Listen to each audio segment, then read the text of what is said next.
Patrick McNeil joined here by Jacques Carrière, Cape Breton Eagles general manager. We wanted to wait until all the drafts and trade period were done to catch up with Jack to see his thoughts on how things went. So we'll start off with that. Generally speaking, Jacques, you went through the trading period, the import draft, the American draft, the Q draft. What are your thoughts on the Eagles team coming out of it?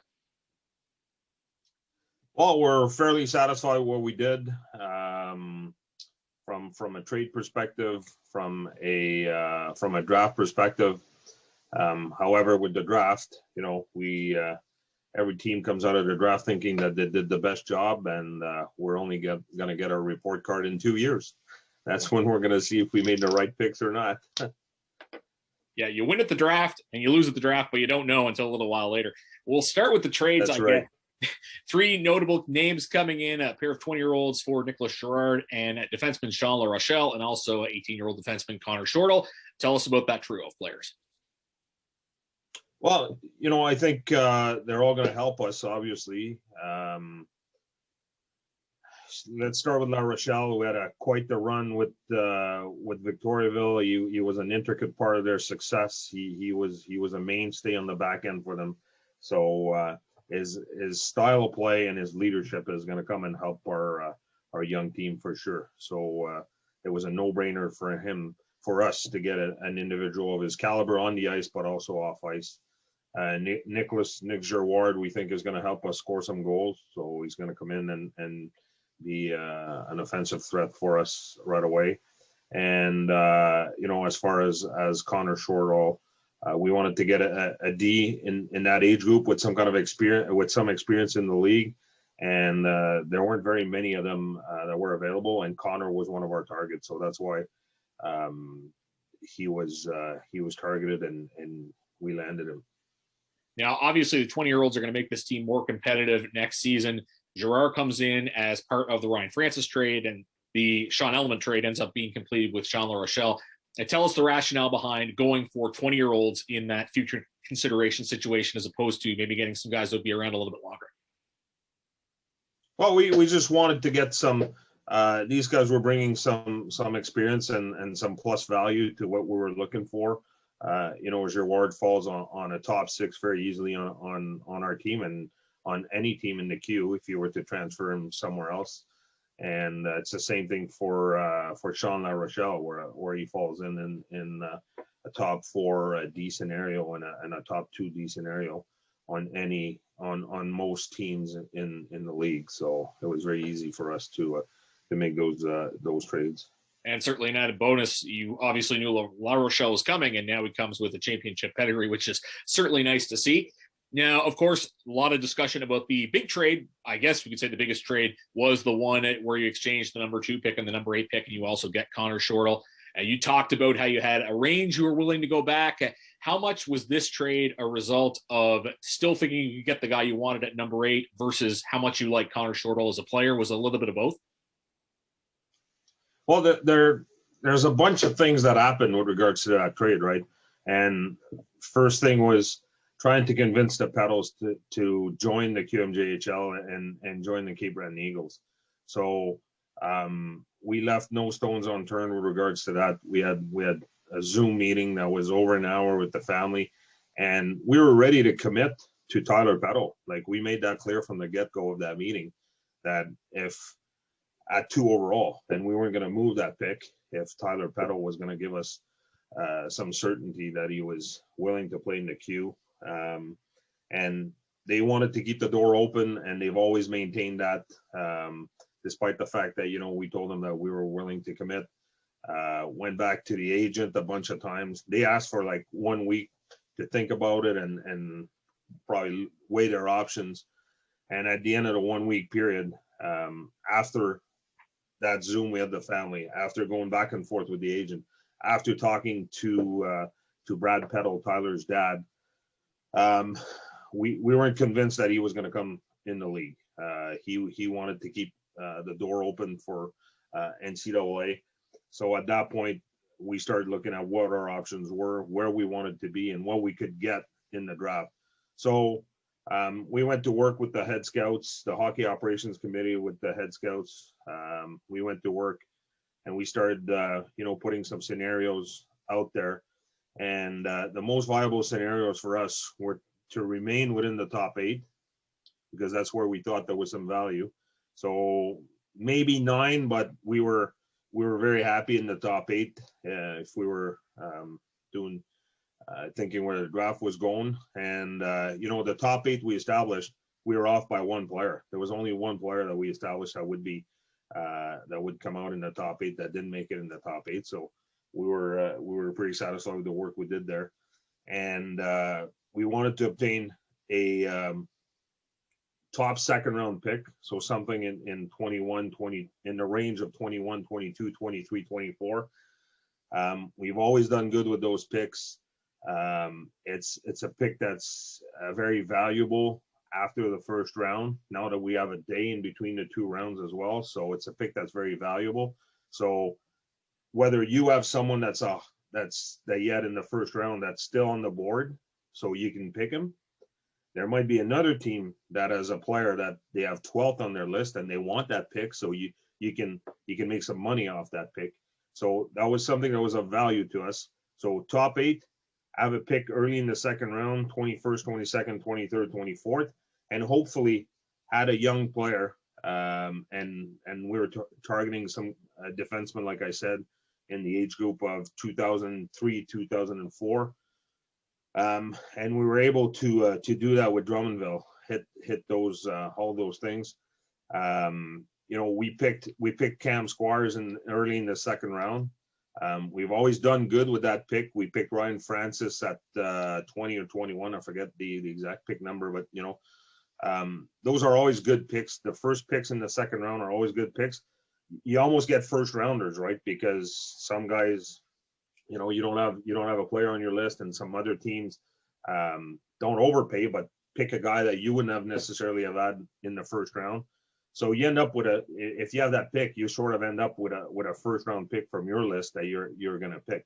So that was very good. We thought this was pretty good strategy for us. And when you think about it, we went from 2 to 8, but we would have had 6 as a compensation pick. we would have ended up with, if we picked Tyler Peddle at 2nd, we get number 6 as a compensation pick. So if Drummondville doesn't land Tyler Peddle, they're getting number 6 next year. So the difference for us really could be 6 to 8, right? So to move from 6 to 8, with one extra year, our number 8 pick we picked this year, if Tyler Peddle doesn't show up, they get to pick 6 next year. So we thought that made sense for us. That, you know, it's a bit of a gamble. If Tyler Peddle comes in the league and plays for Drummondville, well, you know, it's he plays in the league and we got the compensation. But if he doesn't come in the league with the compensation pick, the difference is 6 to 8. So for 6 to 8, waiting 1 year, we get pick 21 and we get a defenseman on top of that. So we weighed all these things. We tried to land Tyler Peddle. It didn't work. So what we got, we were satisfied with, and it made sense for us. You have to pay a bit more to get that pick in the early 2nd round, because that's a very valuable pick, and that's what we did. And we're very happy that we're able to land Cam Squire with that pick. Yeah, it's going to be interesting to see how it all played out. Now, for those people that didn't follow the draft, Tyler Peddle did the interview with Drummondville, and again, as you said, very non-committal, I guess we could say. Still said he was still considering his options and whatnot. So we'll see how that all plays out. And I guess another good thing too is if he does report to the league, at least he's not in your division. So that's also a positive as well. Now, from your experience in dealing on draft day, was the value of draft picks this year lower because of the uncertainty? Maybe would you have got a higher return trading a pick in a different year, do you think? I know you're happy with what you got, but was there a difference in value compared to other years? I think it fluctuated, Pat, to tell you the truth, depending on the name of the player that the team had their list and how much they wanted that player, how bad they wanted that player that was still on their list, and requiring a pick to go and pick him. But it was fairly quiet, to tell you the truth. Like, there were no at no point in the draft were there some calls where, you know, you had to you were hoping that the draft would stall, or you'd have to call a timeout in order to consider stuff that was on the table and whatnot. basically went from on the Saturday from round 2 to 6 or 7, and then after that, everybody sent. We had a text message allotted for all the GMs, and basically everybody said, my pick from any of my picks from the 8th round to the 14th round are available for one round ahead the year after. Basically, everybody was willing to do that. So there's no brainstorming there. You know what you're getting, and this was fairly easy. And there were limited amount of trades in this draft. Like the second round started like a wildfire, and until we had the first trade, or I can't remember if it was a trade or a timeout, but it took a little while before that actually happened. It took quite a few picks. Usually we, it's all over the place, and you have a couple of breaks where you can think and gather your thoughts and check where your guys are at on your list, but didn't have time to do that this year. It was like go. Now, that's interesting because you see there the general managers are both competing against each other, but almost working as a team as well. And we do want to clarify for those that followed the draft, the Eagles' delay in picking in the 8th round was not the fault of the Eagles. That was a bit of a systems issue with the league. Those things happen every now and then in the QMJHL. Now, something else I wanted to ask too, and you kind of talked about this already. When you draft at any position, you're either going to get the player you wanted at that position or a player that you had ranked a little bit higher, because every team's list is different. Were the lists even more different this year? Was the gap between your expectation and the guy you had even greater in your favor this year because of the discrepancy, or was it pretty similar to a regular draft? Well, quite frankly, Pat, me and my scouts, we don't care what the other teams think of a player and where they have them on their list, and where we have them on our list. Where we have them on our list is what really counts for us. And for sure, this year the teams were the teams. If you're on a year where you see a lot of hockey and where everybody gets the same sampling and all that stuff, I'm pretty sure that everybody's list is not the same, but there's lots of comparable with regards to the list, and with the odd flyer that's either in or out of your list, or things like that. I think this year the lists were all over the place, and quite often after the day after the draft, teams will call you and they say, "Hey, you stole this player from me," because everybody's on the same player, right? I think there was a lot less of that this year, of you stole my player, because teams' lists were just a little more spread out. Yeah, it's interesting because you had less information to work with, but based on that, teams were probably even happier leaving draft day because they were more likely to get the guy they actually wanted. Of course, you draft 18 guys, so it would take a long time to talk about all of them. So we'll just zero in on the first 3 players you pick. You got Emile Perron, defenseman, in the first round. You talked about Cam Squires in the second round, forward, of course, brother plays for the Eagles, and Xavier Dague, a defenseman, in the second round as well. Tell us about that trio of guys. Perron has tremendous IQ. He can carry the puck.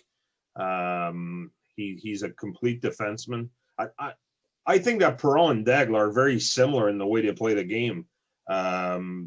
Pretty much similar in size, or pretty close in size. Pretty much similar in the way they play the game. Great IQ, puck. They can move the puck. We're very, very excited that we got those 2 guys. Perron was the captain of his team at 15 years old. I don't remember seeing a 15-year-old being a captain of a major midget team, where you have 16 and 17 years old. Most teams tend to give this to 17 years old, and the odd 16. I can't remember. I've been scouting in the league for over 15 years. I can't remember seeing a 15-year-old as a captain. And the coach in Gatineau, Marty Lafleur, is an old school kind of guy. It's not like he's a new tendency kind of guy. He's an old school where you have to merit and stuff and whatnot. So he's in the interview. He really, really did a great job and displayed his maturity, and I could see why he was the captain of his team. So really excited we could land him. Xavier Dague, like I said, pretty much the same kind of player, great IQ, can play at both ends, as good defensively as he is offensively. So these guys will play in the queue for sure. Perron and Dague will play in the queue. they'll have to do their part with training and whatnot. But I mean, from what we saw, I think they're going to be Eagles one day. Cam Squires, we had extremely high on our list. The offensive skills, the IQ, how he makes others around him so much better. He's a big contributor, not by himself, but as on his line, he makes everybody else better by creating space, creating passing lanes, passing the puck. So very unselfish, can pass the puck at any given time. So when you play with him, you got to have your stick on the ice and you got to be ready to get the puck. So, yeah, look forward to seeing those guys next year in training camp. Now, do you envision a lot of guys from this class making next year's team? Because it's going to be pretty competitive, because it'll be the first opportunity for a lot of the guys from last year's draft to try their hand as well. And that's to say nothing of your APs from last year, like Trey Sturgis, Kean Bells, etc. How does that all shake down come this late summer? Well, what I'm going to say, Pat, is that nobody's safe.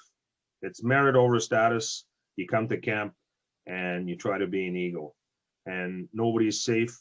We're going to be starting the first week with a rookie camp, where these guys will get 5 days to make a name for themselves. So start with some easy flow drills, and on the first day, moving into black and white games. So technically, I think we should have 3 black and white games. So leave it all on the ice and try to move to main camp, where you're going to be playing with the veterans. So camp should start on or around the 17th of August. Give those guys 5 days, just the rookies. So the 18 picks from this year, I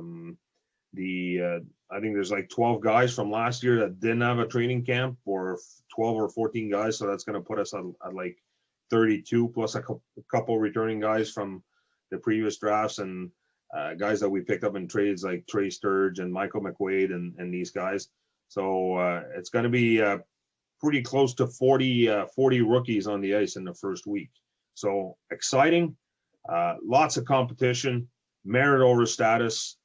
The guys that have the better camp move on to the guys that have the better rookie camp move on to main camp. That should start on the 22nd. With the vets coming in, we'll give the young guys a break that day, because they deserve it, right? They will have been going for 5 days straight. And 22nd, the veterans should be on the ice by themselves. And then 23rd, we start again, and we have the preseason games, a home and away against Halifax, and then light day, home game against Charlottetown, and then pretty close to having the team made up, and around the 27th to 28th, something like that. Now, that's the rookie situation. On the other end of the spectrum, you bring in 2 20-year-olds. You know, the team had to part ways with Mark Rumsey and Cole Frazier to make some room on the protected list, but you still have Logan Kelly-Murphy, William Grimard, Neil Hagerty-Aubin, Liam Kidney. I would assume your 2 new 20-year-olds will be on this team next year. Do you see all 4 of the other names I mentioned at camp pushing for 20-year-old spots? We've had some talks with Logan Kelly-Murphy, with Liam Kidney, with William Grimard, to see what's going to happen in the future. You know, it's going to be a tough situation for them for sure. And there are some years where like the 2002, let's say the crop of 2002 as overagers, there's going to be minimal amount of player. Like if you're 2002 playing next year, you're almost guaranteed a job as a 20-year-old. 2001, that's far from being the reality.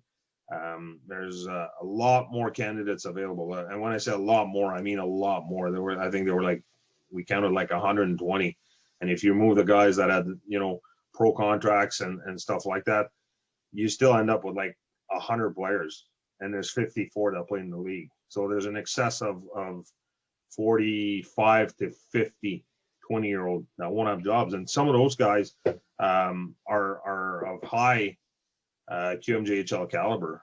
Teams that went for a run last year, like Charlottetown or Blainville, they have a lot of quality 19-year-old that, and some of them won't have a job in the queue just because of the sheer numbers in the 2001 birth year.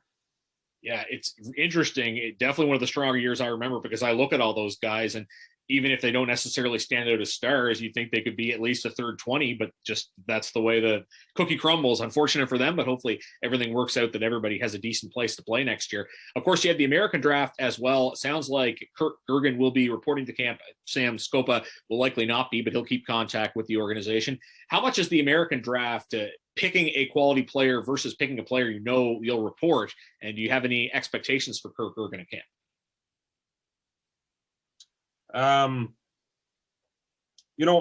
That's a good question, Pat. And I mean, the WHL and the OHL have quite a bit of success with the Americans, like a lot more than the Q does. First, they have bigger and better territories. Second, they don't have the caliber of universities that we contend with, like the New England prep school and the New England universities like Boston College, Boston University, Harvard, and all that stuff.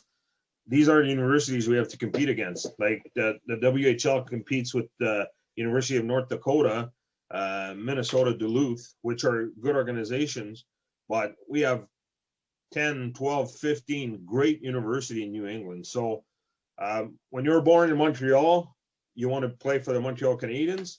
When you're born in the Boston area, you want to play for the Boston Bruins, but your route to get there is to go to Boston College or BU or University of Maine or whatever. So very, very different realities for the kids growing up in the Boston area than the ones that are WHL or OHL eligible. So it's always very, very tough for us to recruit and draw those guys onto our teams. Remember, we had Cam Darcy some years back, and Cam was had said that he was NCAA bound. I didn't work for him from a school perspective, and that's how we landed him. So these things happen. We always try to get the best player that will report, and you can. There's two philosophies. You can try to hit home runs and draft Marty St. Louis' son last year, or some ex-NHLers and see what's going to happen and get some guys that are on the United States National Training Development Program and try to land them. That's almost impossible. Not very many of those guys will leave the National Training Program to come to Canada. They always have good plans for good backup plans. So, Kurt Gergen, we knew was going to come to camp. We had talked to his agent. We had talked to the player. He did go in the National Training Development Program camp and was unsuccessful, but he was in the top 100 players at the last cut in Buffalo last week. So, and what we heard is that they were taking 40 players to go to the Ivan Linka to compete for the Ivan Linka team, and they took 40, and it was like 41st or 42nd. So out of 100, he was like. So we're very happy with that. We like the way he plays the game. He's relentless. He plays hard. He's a good skater. He's got some skills. So yeah, and from having talked to the kid and having talked to the dad, they're not closed on the Q. So he comes. He wants to keep his eligibility. So before we put him in a lineup, we got to make sure what we're doing, because otherwise we take him away from his NCAA eligibility. So we'll see where that goes. But he's coming to Cape Breton to make the team. He's told us that, and if he makes the team, that's a discussion we're gonna have with them. Because that's a big thing for those kids, right? When you play that one game, you take away your eligibility, so you're not eligible anymore for NCAA. So, but he knows all that, and we'll see where that takes us. For Sam Scopa, he's a year younger. Sam's going to Buffalo next week for again the United States National Training Development Program. So, but on the under 16 team. So we'll see where that takes us. We know for a fact that he's not going to be in camp. He's going to be reporting back to his prep school next year, but they haven't closed the door for the year after. whether they come to camp or whatever. And we have great communication. They're a great family, so we have a great communication with the Gherkins. We have great communication with the Scopas, and just to show you that, next weekend we have a Zoom meeting with all the players that got drafted. So typically right after the draft, we have a little get together. It's a meet and greet, and we get to chat with all the families and all that stuff. Well, because of COVID, we're deprived of that. So we're making our own little party meet and greet next weekend. Coaching staff will be on that. I think you'll be there as well, Pat. I look forward to it. Coaching staff will be there. Erwin Simon will be there. Hockey operations will be there. Where people are going to introduce themselves, who they are in the organization. The players will get to introduce themselves and all that stuff. So Kurt Gherkin and Sam Scopa have confirmed that they will be on the call. Very good. I look forward to talking to them. And as you said, communication lines are open. I was browsing Eagles social media the other day. I saw a Scopa was following some of the team accounts, so that's nice to see. The other draft we have to talk about, of course, is the import draft. The Eagles tab a star defenseman out of Slovakia, and seemed to be a trend this year that a lot of teams were kind of rolling the dice with high-end players who may have other aspirations. What do you expect going forward? Is there a chance we see this guy in Cape Breton? And if that happens, how would you proceed with your current imports? Well, I mean, if we were to ever land Simon Nemec in an Eagles jersey, it would be a home run. This guy is world class, world caliber defenseman. You're probably going to be jealous about what I'm going to say here, Pat. You know what the punch up in Pistani is? Oh yeah, for sure. Okay. So I remember as a kid watching that video, right? I think every kid probably watched that video from the '87 World Junior Championship. And I remember seeing that on the news and all that stuff. And so 2 years ago, I went to Pistani in that exact same rink, and it hasn't changed one bit from the video that we saw. And it was an under-18 tournament. And Simon Nemec was playing in that tournament. As a matter of fact, with Juraj Slavskovsky, who's also a top-end player. That's and Messar that got drafted. They all got drafted in the import draft. But those three players were playing for Slovakia as double underagers. So that was the first time I saw Simon Nemec. So I did see him in Slovakia, in Pistani, at that rink, the Zimny Stadium. So that was quite something. So yeah, so top end defenseman. I've talked to his agent. I've talked to everybody around him. Right now, it looks like he's going to be looking at pro contract in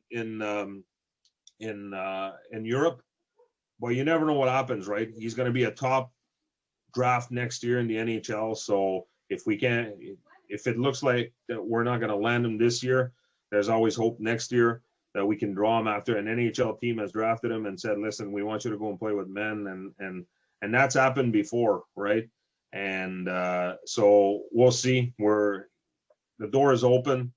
We're communicating with the agent, so we'll see what happens with that. And if we were to ever land this guy, it would be a home run. So we'll see. Some good history there for the younger fans. The punch out in Piastani. That's the peak of the Canada-USSR rivalry at the junior level. Now, I also do a reminder to fans in respect to Simon Nemec, if he were to not come this year, he could come the following year. It would be similar to what happened with Evgeny Svechnikov. A lot of people may not remember the Eagles actually drafted him 2 years before he came, and he was certainly worth the wait when he came. So not to put too much pressure on Simon, but that's maybe what we can hope for going forward. The last thing I'll ask you, and you probably don't really have a full scope on this as you would in a normal year, where do you see this Eagles team this season in the whole scope of the league? We know it's going to be a very tough Maritime division. Bathurst, Charlottetown, and St. John are loaded up with veterans in particular, but you do get to play the rest of the league, which is a positive. How do you think this league will shape out? Do you have any idea where this team lands in the standings? Yeah, I think the Maritime division will be a very good, very strong division. So we're gonna have to compete every night. There's no way we're gonna win every game, but what I'm gonna ask of the team is for us to compete every night, and develop and progress. That's what I'm going to ask of our team. And we'll see what the result is as far as points on the board and standing and whatnot. You're always concerned about the standing where you stand and where you compare yourself to others. However, I'm going to be a lot more concerned about development and moving forward, that the team progresses and that this is our stepping stone to building a championship team. So, and making sure that that's the directing line that we're following. Yeah, sometimes more about the process than the results. And as we just had a lengthy discussion, right. So many interesting variables at play. I think there's a lot to look forward to in our first normal year in a couple of years. Well, Jack, you've been outstanding this week and a half. So many great comments and insight from you regarding this team going forward. I appreciate all you've given the fans here. And thanks for this, and best of luck heading into training camp. Thank you, Pat. Thank you. That is Eagles General Manager Jacques Carrière wrapping it all up following the June trading period, as well as the regular draft, the import draft, and the American draft. Lots going on here. And, training camp will be here before you know it. This is Patrick McNeil on Cape Breton Eagles social media, looking back at the just completed QMJHL draft.